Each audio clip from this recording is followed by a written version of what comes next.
Estamos en nuestro tiempo de Adviento.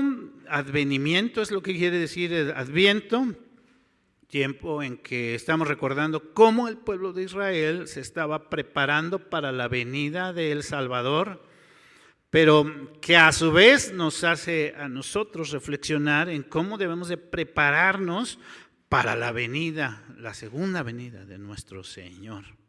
El pueblo de Israel tenía muchas expectativas, tenía una forma de ver las cosas. Nosotros, al ver cómo ellos esperaban al Salvador, al Mesías, al Cristo, tenemos de tener mucho cuidado y poner mucha atención para nosotros hacer también de la forma correcta. Porque hoy día, a veces cuando hablamos sobre estos pasajes, decimos, ay, es que ellos no pudieron entender, y ahorita lo vamos, todo lo que representaba que venía el Salvador. Y la pregunta también, ¿nosotros entendemos todo lo que representa que viene el Señor por segunda vez? Nosotros estamos esperando con expectativa, estamos esperando o expectantes la venida de nuestro Señor. Queremos, anhelamos su venida. Y algunos en aquel tiempo, pues sí oían hablar del Mesías y decían va a venir y va a ser esto o aquello, pero realmente su corazón no estaba dispuesto, preparado, atento a la venida del Salvador. Incluso los religiosos, los sacerdotes, conocían algunas cosas, pero no estaban del todo listos y dispuestos para servir, honrar y glorificar al Señor de señores que venía en aquel tiempo. Nuestro tema general en este mes de diciembre ha sido Jesús nació. Y hemos dicho que eso representa muchas cosas, porque Jesús nació, es el Salvador. Jesús es el Salvador nació. Dijimos también, el tiempo se cumplió. Mucho se habló sobre su venida, sobre cómo había de nacer,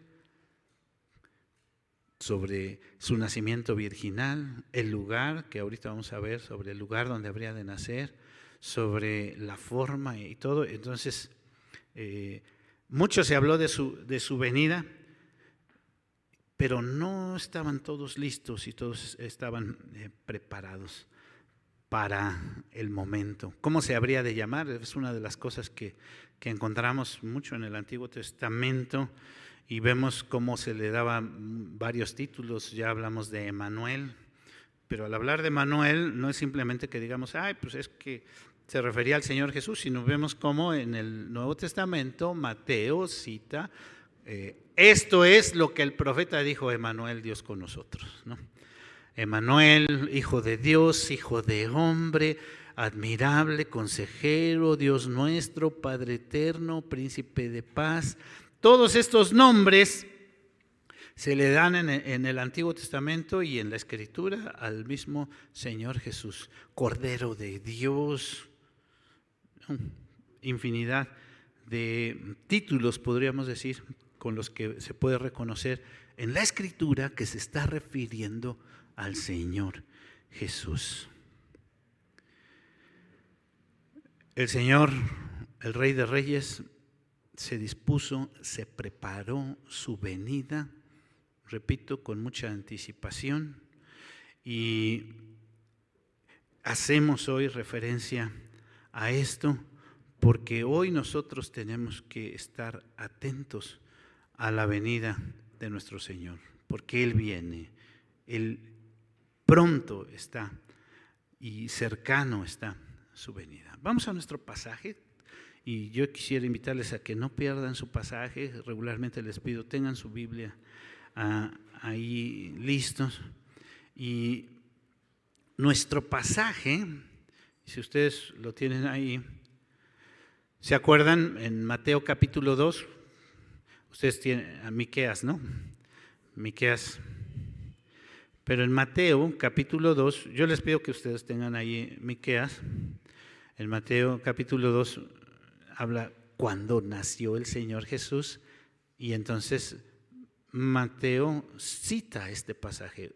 No busquen ustedes Mateo 2 porque yo sé que ustedes se lo saben muy bien y yo lo voy a ir leyendo, y estén atentos cuando veamos que cita el pasaje, ¿verdad? Dice, Mateo 2. Pongan atención en ir siguiendo la lectura. Cuando Jesús nació en Belén de Judea, en días del rey Herodes, vinieron del oriente a Jerusalén unos magos diciendo: ¿dónde está el rey de los judíos que ha nacido? Porque su estrella hemos visto en el oriente, y venimos a adorarle. Oyendo esto, el rey Herodes se turbó y toda Jerusalén con él, y convocados todos los principales sacerdotes y los escribas del pueblo, les preguntó dónde había de nacer el Cristo. Ellos le dijeron, pongan atención ustedes que tienen ahí Miqueas: en Belén de Judea, porque así está escrito por el profeta. Ahí no dice por el profeta Miqueas, pero ellos se estaban refiriendo al pasaje que acabamos de leer.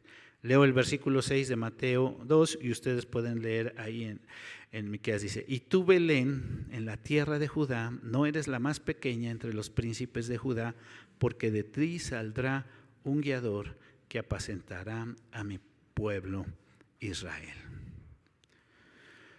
Cuando leemos Mateo, el evangelio completo de Mateo, y vemos los 4 evangelios por separado, vemos que cada uno de los evangelios tenía un propósito.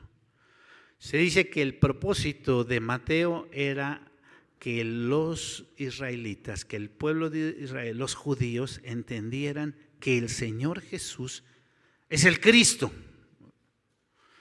que en el Señor Jesús se estaba cumpliendo toda la profecía del Antiguo Testamento. Y por eso Mateo frecuentemente dice para que se cumpliera la profecía, o frecuentemente va a citar puntualmente pasajes del Antiguo Testamento haciendo referencia al Señor Jesús.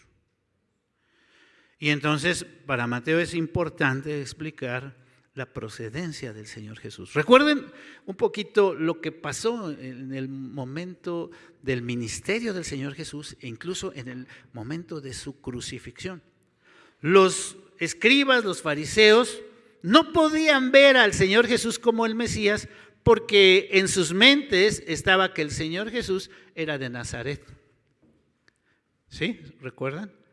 Ellos pensaban que el Señor Jesús no había nacido, no sabían que el Señor Jesús había nacido en Belén. Ellos tenían en su mente que el Señor Jesús venía de otra tierra.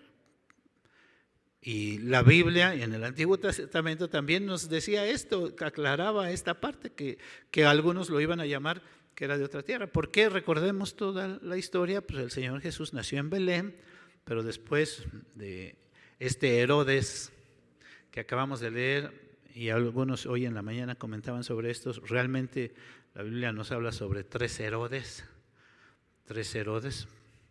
Era un Herodes al principio, el que leemos aquí en el capítulo 2 de Mateo, Herodes el primero. En ese tiempo Herodes fue el que se reconoce como el que mandó matar a los niños, o con el que llegaron estos magos. Pero ese Herodes tuvo otros 2 hijos que también se llamaron Herodes Antipas o Herodes el tetrarca. Y ese Herodes Antipas y Herodes el tetrarca fue el que estuvo en tiempo de la crucifixión del Señor Jesús. Recordemos que estos Herodes eran finas personas, voy a decir. Bueno, pues para haber mandado matar a los niños, pues era algo tremendo este señor Herodes, porque no tenía mucha confianza en sí mismo y se espantó ante la profecía de que iba a venir el Cristo y que él iba a venir y gobernar, ¿no? Y el otro Herodes, si recordamos, el Nuevo Testamento nos lo marca especialmente en 2 pasajes. Uno es la muerte de Juan el Bautista y otro es la muerte del Señor Jesús. ¿Y se acuerdan por qué este Herodes mandó matar a Juan el Bautista? Que él mismo no lo quería matar. Porque ese Herodes se había casado o se había tomado por mujer a la esposa de su hermano, del otro Herodes. Por eso digo, eran finísimas personas, o sea, tenían problemas. Y la hija de Herodías fue la que aconsejada por su mamá, le dice: ¿qué es lo que quieres? ¿Se acuerdan que él le prometió? Pide lo que quieras. La cabeza de Juan el Bautista. Entonces Herodes el Grande, Herodes después Antipas el tetrarca, y Herodes, cada uno de estos. Nada más para que nos demos cuenta del tipo de personas que estaban gobernando en aquel momento sobre el pueblo de Israel, los que tenían el poder, los que tenían el control político, podríamos decir, aunque sabemos que el que siempre tiene el control sobre todas las cosas, nosotros como cristianos, el que siempre tiene el control sobre todas las cosas es Dios. Sí, es cierto, surgen algunos que dicen gobernar, pero el que tiene el control sobre todas las cosas es Dios. Nuestro tema, si ustedes vieron su boletín, es el asombroso, pero también el humilde nacimiento del Señor Jesús. Y para mí es importante que veamos en nuestro pasaje, ahí en Miqueas, ¿por qué asombroso y por qué humilde en un momento? ¿Qué mensaje tiene para nosotros? ¿Qué es lo que Dios nos estaba diciendo cuando envió a su Hijo a nacer en este lugar? Si había un propósito. ¿Por qué es importante para nosotros recordar eso el día de hoy? Miqueas, ¿quién era Miqueas? ¿Y qué es lo que él escribe en su libro principalmente? Miqueas era un contemporáneo del profeta Isaías, un profeta del siglo VIII antes de Cristo. Y si recordamos un poquito el tiempo en que vivió Isaías y el tiempo en que vivió Miqueas, nos podemos dar cuenta que el pueblo no estaba haciendo las cosas muy bien. Sí es cierto, hubo un rey, Ezequías, que hizo lo bueno delante de Dios en tiempos de Isaías, pero en general el pueblo, Dios lo estaba señalando y le estaba diciendo: te voy a castigar. Estaba diciendo Dios al pueblo. Entonces el mensaje tanto de Isaías como de Miqueas era acerca de volverse a Dios, de buscar a Dios, de reconocer que Él es Dios y Él es el que gobierna sobre su pueblo, de reconocer nuestra maldad, de reconocer que Él es el que tiene el control sobre todas las cosas y que Dios quería restaurar a su pueblo. A pesar de eso, el pueblo fue rebelde. A pesar de eso, el pueblo no quiso escuchar a los profetas, al mensaje de Dios y lo que Dios quería mostrar a su pueblo. Y Dios termina castigando a su pueblo, recordemos. Ya vemos en Jeremías cómo Dios castiga a su pueblo y cómo es que el pueblo habría de subir. Pero tanto Isaías como Miqueas profetizan acerca de la deportación y después de la restauración del pueblo de Israel. Contraste también entre Isaías y Miqueas es que Isaías, al leer estos 66 capítulos que tiene Isaías, nos podemos dar cuenta que Isaías era una persona culta. Isaías era una persona, no solo una persona culta y que escribía en una forma muy, muy especial, sino que Isaías estaba cerca de los reyes. Él iba y les daba el mensaje a los reyes y Dios lo mandaba en una forma especial a ir con los reyes y los reyes le hacían caso. Miqueas, en contraste, era una persona del campo, él mismo lo dice. Y Miqueas era una persona sencilla, no de muchas letras. Sin embargo, tanto el mensaje de Isaías como el mensaje de Miqueas es un mensaje de Dios para su pueblo, que invita a su pueblo a volverse a Él, a servirle, a honrarle. Y algo que tenemos que ver en nuestro pasaje, y para entender qué es lo que está hablando Miqueas, si vamos ahí al pasaje en Miqueas, Estamos en el capítulo 5. Yo les voy a invitar a que regresen al capítulo 4, ahí volteen su Biblia. Y entonces vamos a ver que Dios está hablando y está diciendo que Él reina sobre todas las naciones. No es un mensaje solamente para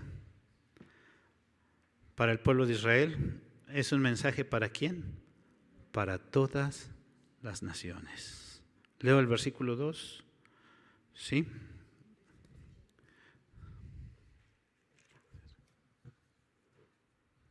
Estoy aquí.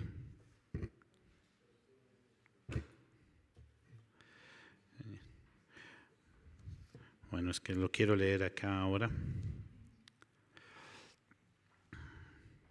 Vendrán muchas naciones y dirán: venid, subamos al monte de Jehová y a la casa del Dios de Jacob, y nos enseñará en sus caminos, y andaremos por sus veredas, porque de Sión saldrá la ley y de Jerusalén la palabra de Jehová. Y juzgará entre muchos pueblos y corregirá a naciones poderosas hasta muy lejos, y martillará sus espadas para asadones y sus lanzas para hoces.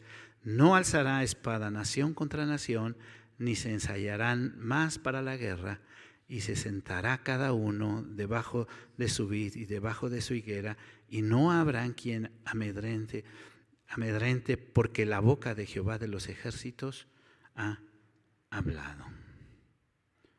¿Sí se dan cuenta cómo el mensaje es para todo el pueblo, para todas las naciones, perdón? Pero Dios va a castigar a su pueblo, sí, pero lo va a redimir. Versículo 10 en ese mismo capítulo 4. Duélete y gime, hija de Sión, como mujer que está de parto, porque ahora saldrás de la ciudad y morarás en el campo y llegarás hasta Babilonia, y ahí serás librada.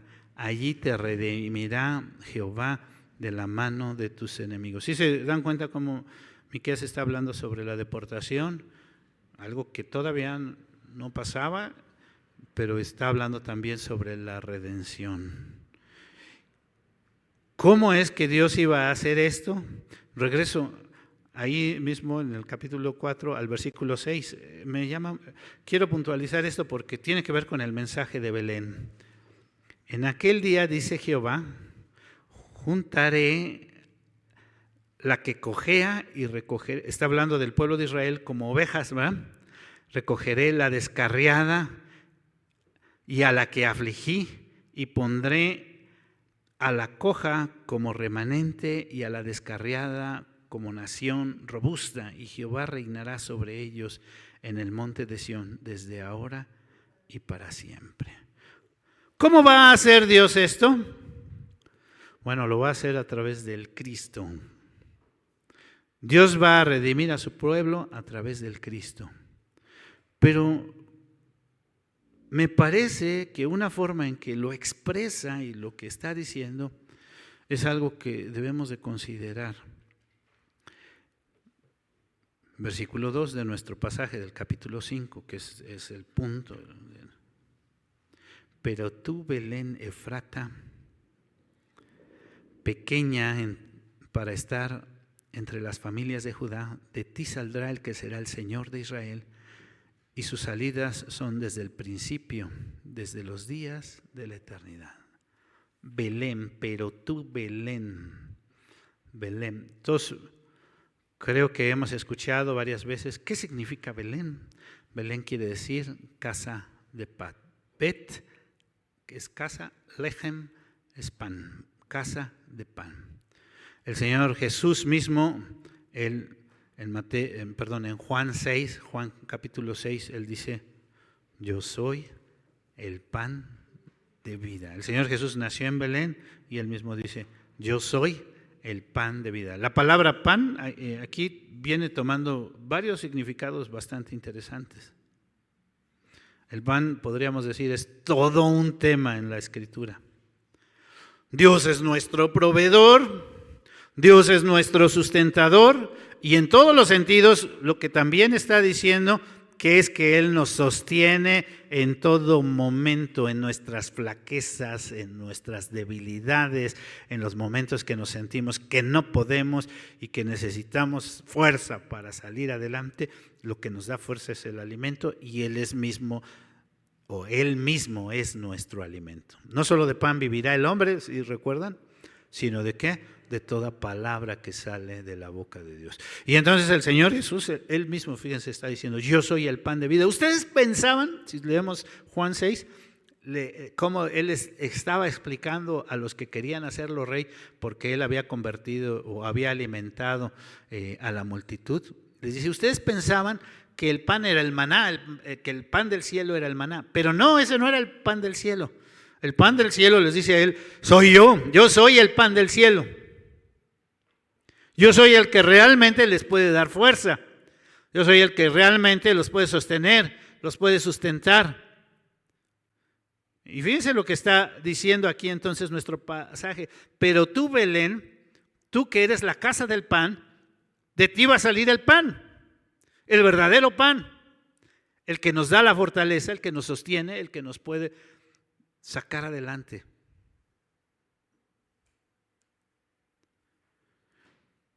El Señor Jesús es quien obra cada día y que nos permite salir adelante. Después dice: pequeña para estar entre las familias de Judá, pequeñas para estar entre las familias de Judá. Y una forma en que Dios,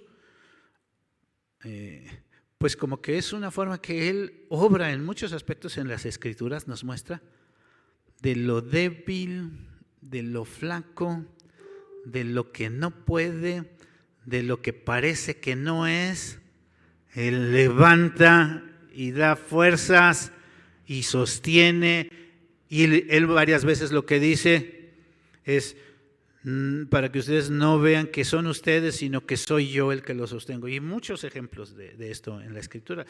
Por ejemplo, ahorita me viene a la mente Gedeón, ¿verdad? Gedeón, cuando va a luchar contra un ejército muy grande, y entonces él junta un ejército también numeroso, y Dios le dice: son muchos, van a ser menos con los que vas a ganar. ¿Se acuerdan esa prueba que Dios le dice?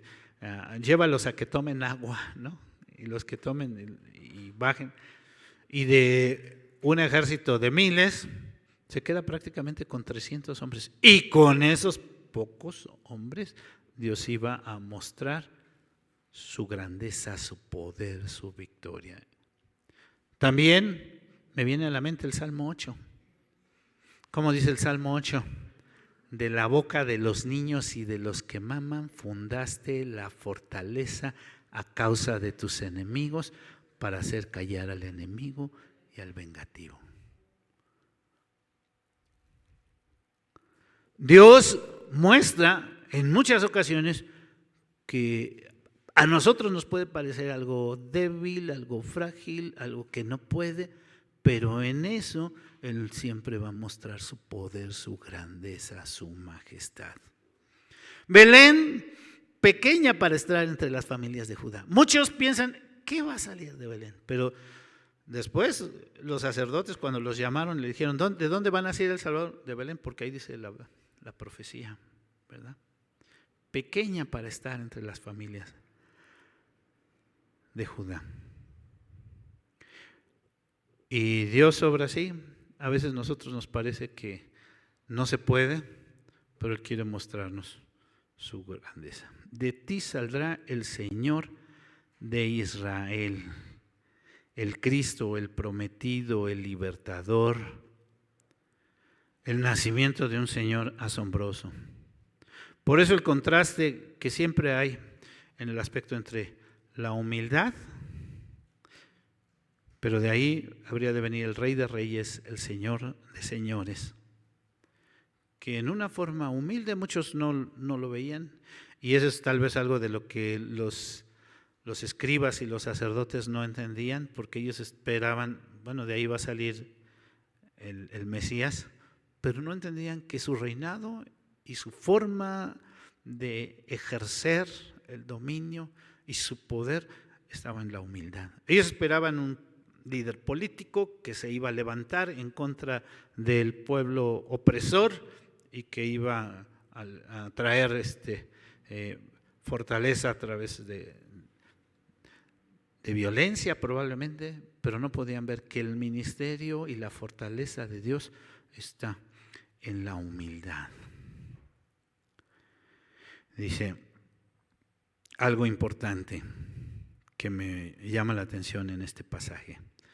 De una forma sencilla nos dice que es Dios mismo. Dice, fíjense, en ese versículo 2, las últimas frases. Y sus salidas son desde el principio, desde los días de la eternidad. Lo repito eso. Y sus salidas son desde el principio, desde los días de la eternidad. ¿Qué está diciendo el texto con esto? Que el que viene, el Mesías, mora en la eternidad. ¿Quién mora en la eternidad? Dios. ¿Quién era el Mesías? Dios. ¿Cómo iba a venir? En forma humilde, pero Él mismo es ¿quién? Dios. El verso 3 hace énfasis sobre un nacimiento físico y el nacimiento del Salvador. ¿Cómo dice el verso 3? Pero los dejará hasta el tiempo, ¿sí?, que dé a luz la que ha de dar a luz, y el resto de sus hermanos se volverá con los hijos de Dios.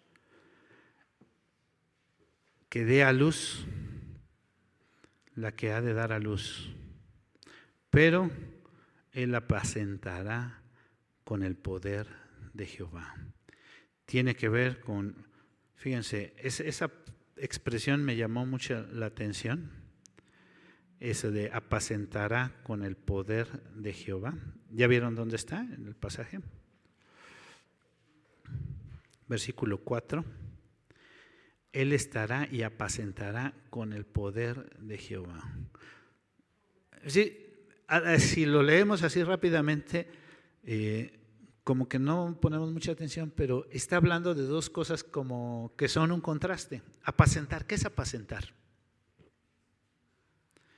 Apacentar, cuando estudiamos, que, por ejemplo, el Salmo 23, Jehová es mi pastor y nada me faltará, ¿sí? ¿Recuerdan? Y entonces vemos algunas características del pastor. El pastor alimenta, cuida, provee, guía. Eso es apacentar, ¿no? A ver, ¿sí? Otra vez.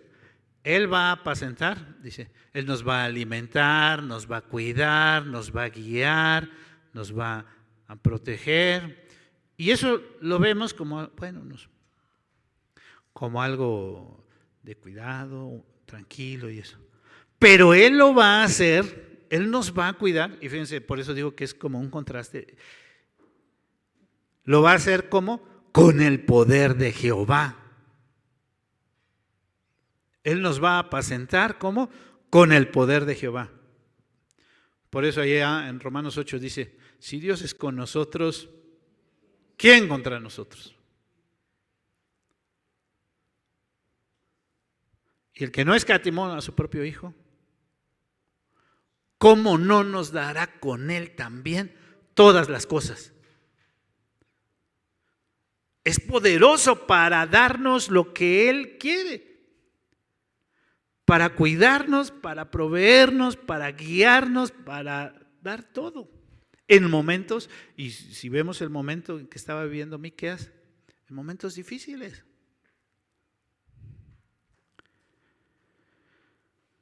¿Y qué dice esto? De mi Dios en mi condición, en mi necesidad, ve por mí. Lo hace con amor, pero lo hace también con poder para salvarme. Él tiene el poder para rescatarme.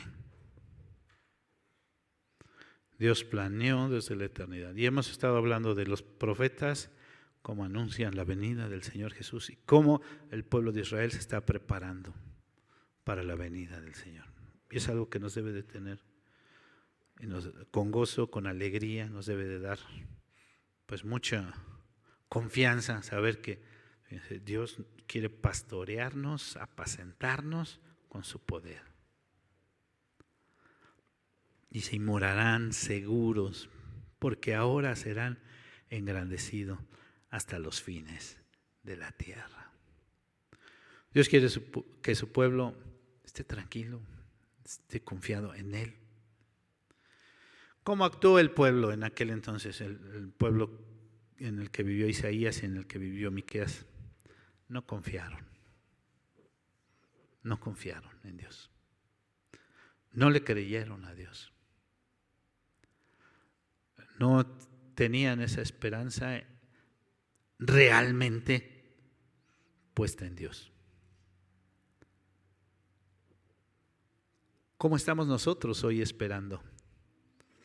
Porque estamos en el Adviento, ¿verdad?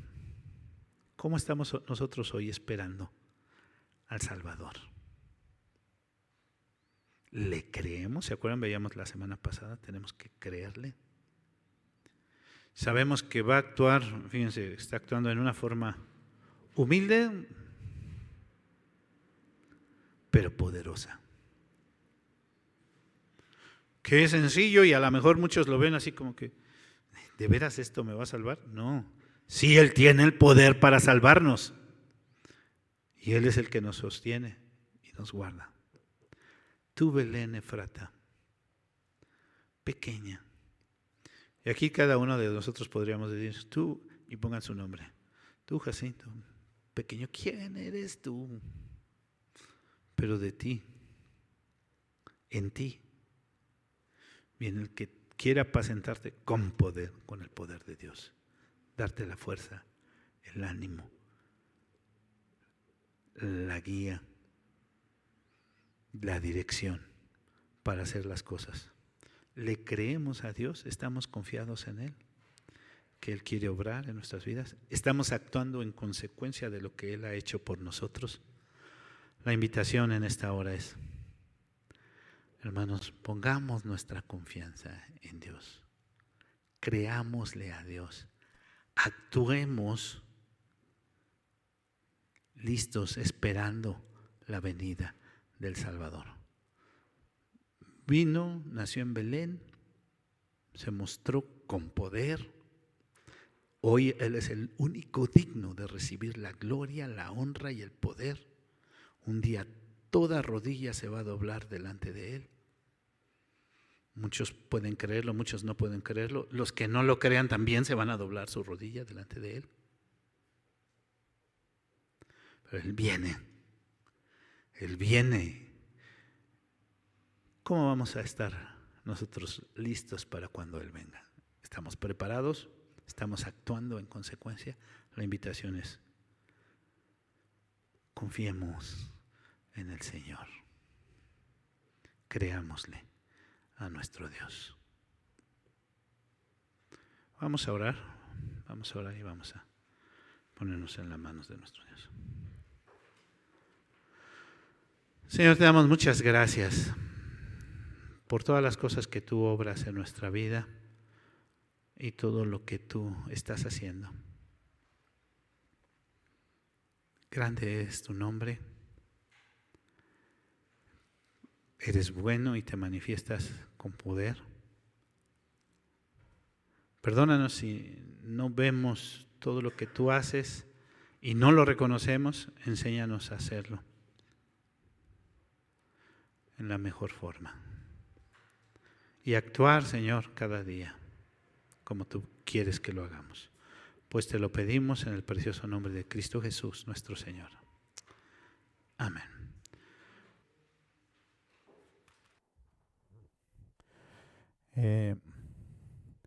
¿Se acuerdan que representó la primera vela? La acabamos de ver. El gozo, la alegría. ¿Sí? ¿Sí recuerdan? Bueno, préndola.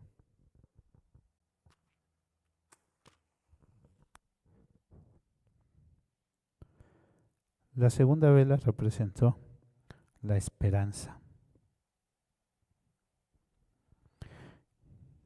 Y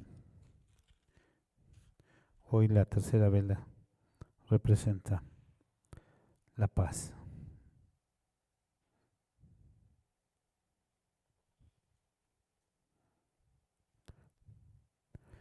Que cada hogar, que cada corazón tenga la paz, la tranquilidad que solo Jesús da. ¿Se acuerdan que dijo el Señor? Que no tengamos miedo. Juan 14 empieza diciendo eso: no se turbe vuestro corazón, ni tengas miedo, ni tengan miedo. En la casa de mi Padre muchas moradas hay. Pero al final vuelve a decir el Señor: no se turbe vuestro corazón, ni tenga miedo. La paz os dejo, mi paz os doy, no como el mundo la da, yo os la doy. Mucha gente celebra en estos días y no hay paz en su corazón. Mucha gente piensa que la paz y la alegría la tiene en los placeres del mundo. Pero Dios quiere darnos verdadera paz en nuestra vida, en nuestro corazón. Vamos a orar también. Vamos a decirle: Señor, obra la paz en nuestro corazón. Señor, gracias por todas las cosas que tú has estado obrando en nuestras vidas. Y gracias porque nos das esa confianza de no tener temor, sino saber que tú estás obrando paz, tranquilidad cada día en los corazones, en los hogares de tu pueblo. Bendice, bendice con paz, bendice con tranquilidad, con confianza, sabiendo que tú eres el que obra poderosamente cada día. Pues te lo pedimos en Cristo Jesús, nuestro Señor. Amén.